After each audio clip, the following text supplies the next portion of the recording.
Hey, what's up mga Lodi? So ayan, titingnan natin yung mga libreng ilang araw na itong nakapark sa ating garahe. Ayan, kita nyo naman puro alikabok na, tsaka mga balahibo ng aso. So sisilipin natin yung mga libreng ayan, yung ating, lamok. So ayan yung mga libreng natin, yung mga accessories. So ito ay yung adapter, AC discharge, yung pwede mong gawing battery yung sasakyan. Tapos ito yung isa, yung wall charger na libre natin. So i-unbox natin ito mamaya. Ito yung pinagpalitan lang na wiper. Ito yung ating libreng libreng AC to DC. Ito sa pang wall socket. So unbox natin doon mamaya sa loob. So ayan muna. So ito pala, sa premium lang to meron ito. Tapos yung sa dynamic ata, ang meron lang ay itong wall charger, tsaka to. Walang libreng portable yung dynamic. Yung premium lang meron. Ayan. Hey, what's up guys? So, meron ulit, ito yung ating yung ating BYD accessories. So, dito natin siya i-unbox para mas makita natin yung laman. So, ito yung sabi natin kanina, yung ating converter ng AC to DC. Ayan. So, yung ating wala akong pang opera.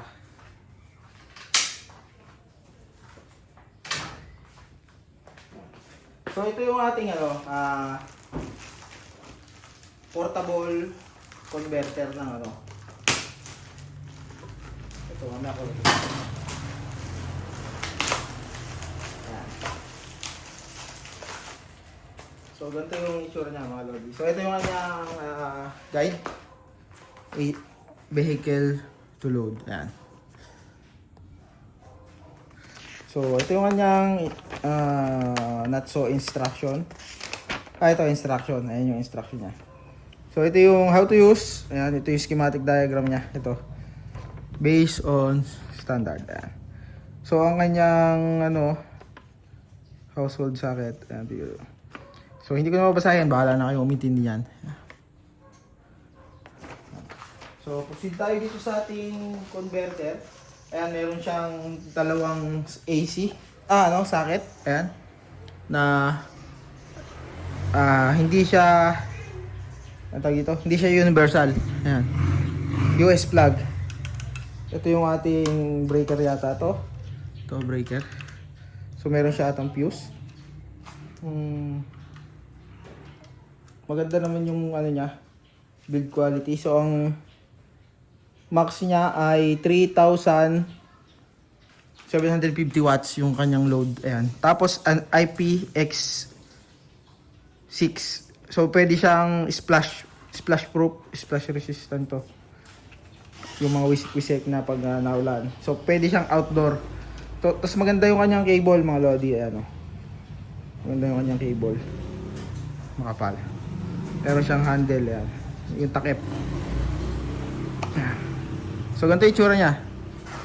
Ayan. Pero syempre mamaya pwede nating i-try. So mamaya tetest natin. So buksan natin yung ibang niya. Accessory. So etong nasa bag, ito yung ating wall charger. Maganda yung bag niya mga lodi. Carrying pouch. Ito yung portable. So medyo malaki siya. Kita ba natin? Hindi tayo makawala sa medyo malabo.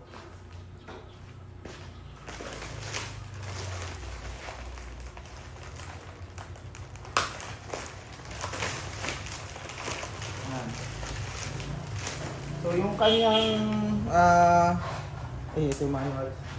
So ito yung kanyang manual.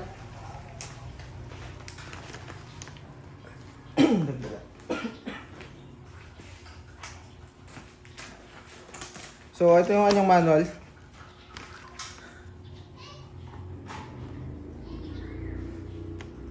Standard, and ang niya ay 10 amps. Maxury cable, IP67 yung natin, yung ating mismong portable charger. Ibig sabihin pwede siya itubog.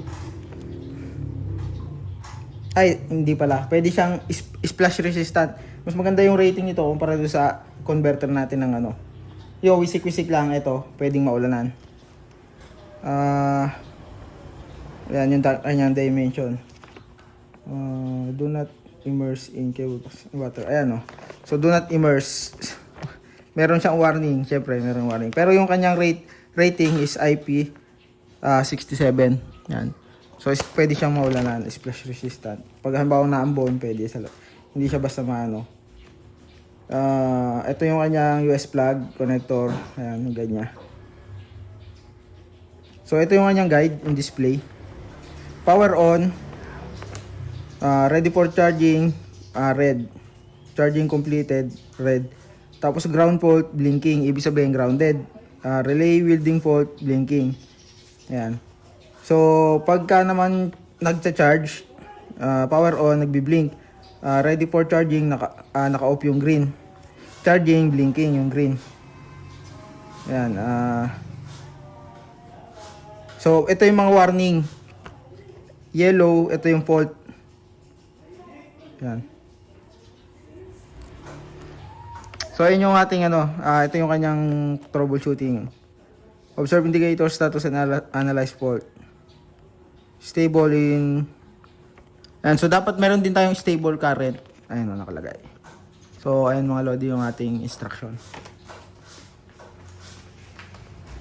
So, yung ating mismong... Siyempre, tatago natin itong manual.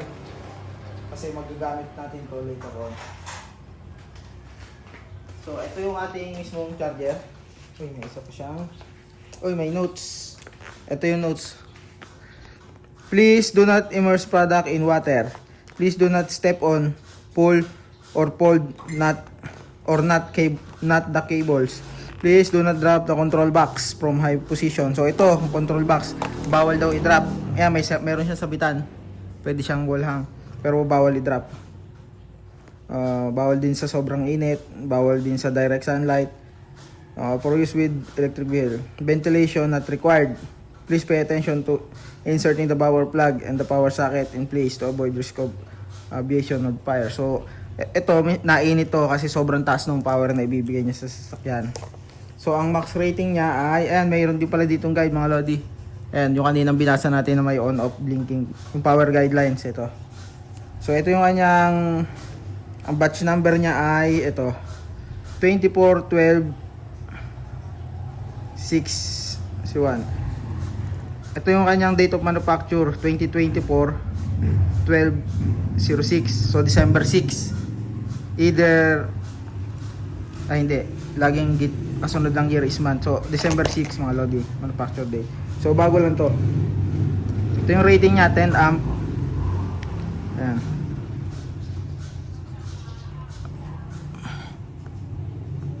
Ayan. So, buksan natin naman yung isa, yung ating wall. Ganito pala yung itsura niya mga lodi. Ayan, meron din siyang ito, dyan, vehicle connector. So, ayan yung pala yung pangalan ng niya, connector. Janhan. Oops, ayaw mag-focus. So, ganito yung itsura niya. Ayan.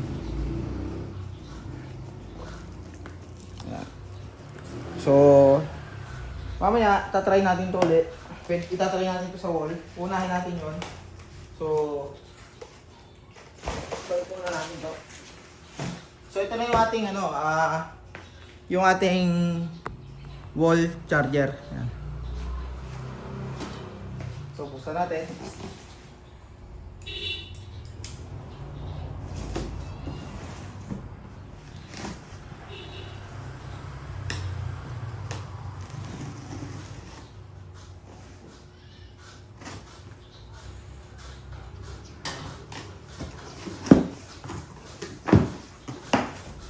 Yan. So, ganito siya kalaki mga lodi. Ganda ng ano niya.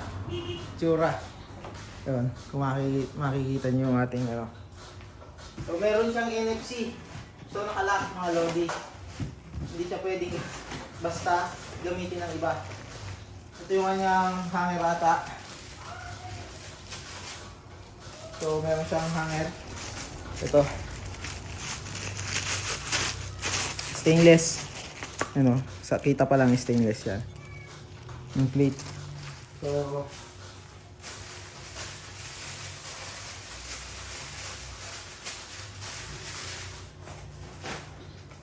tapos ito yung kanya mismo. Oops. Bumagsak. Bawal ibagsak mga lodi. Ano lang sa atin. So, nabagsak natin ng hindi sinasadya. Ito yung wala siyang ano. Siguro ito yung lagayan pagkakatapos mo ng mag-charge. Ay, mag-focus. Yan. So, mamaya titingnan natin sa instruction kung paano to. Ito yung kanyang wall charger. Tapos meron siyang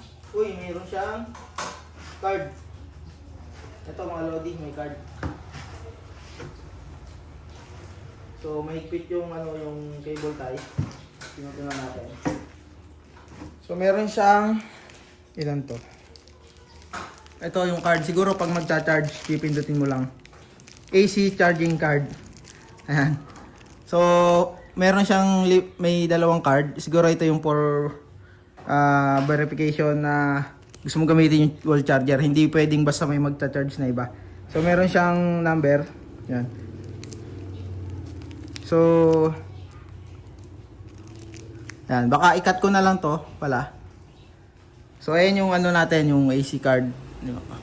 Yung for charging card. Meron siyang number. So, hindi ko na ipapakita yung ilalim kasi baka yun yung mismong code. Baka ma-duplicate. Anyway, ito yung instruction niya.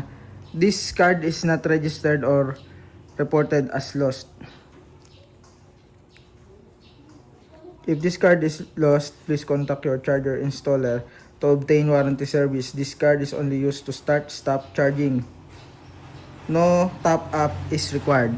Ayan, so pang start stop nga lang to mga lodi nung mismong charger natin. Kasi meron siyang NFC. So may read out siya ng NFC dito. Ayan. Ito mismo yung NFC niya. Ayan, tanggal natin itong plastic. Peeling time.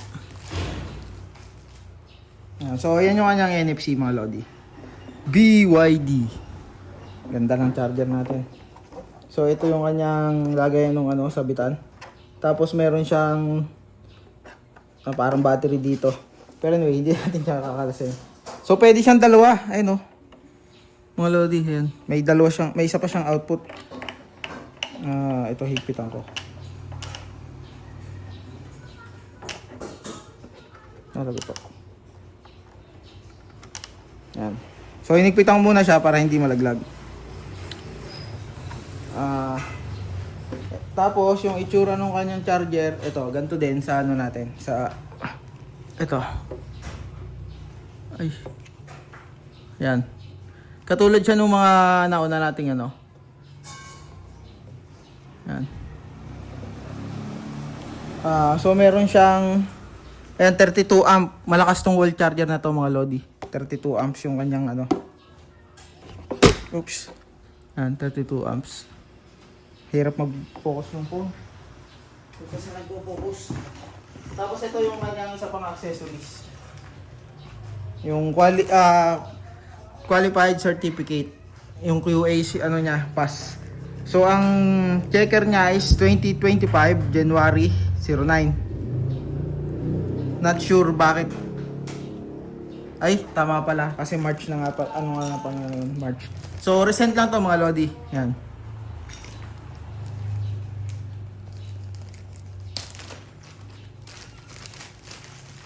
So ito yung instruction manual natin. So ito, ganyan yung pag niya. Ayan, tama, ayun yung lagayan. So instruction, ito, charging box. Ayan. So i-install natin to later on. Ito yung ating handle. Ayan yung kanyang sabitan. Hindi ko alam kung dalawa yung niya, yung cord dito. Yung mismong sa wall. Ito yung isa. Yung isa yung wire ng wall galing sa mismong wall. Kaya pala dalawa yung butas mga lodi. Ayun yung isa. Ayan yung kanyang ground. Ito yung kanyang mga instruction. Hindi ko na masyado itong naiintindihan, so hindi ko na yan babasahin. Pero ito yung kanyang content. Ayan. So ito yung kanyang manual mga lodi. Importante ito para ma-install ng tama yung ating wall charger. So ayan yung ating accessories. Ito yung ating charger. Ito yung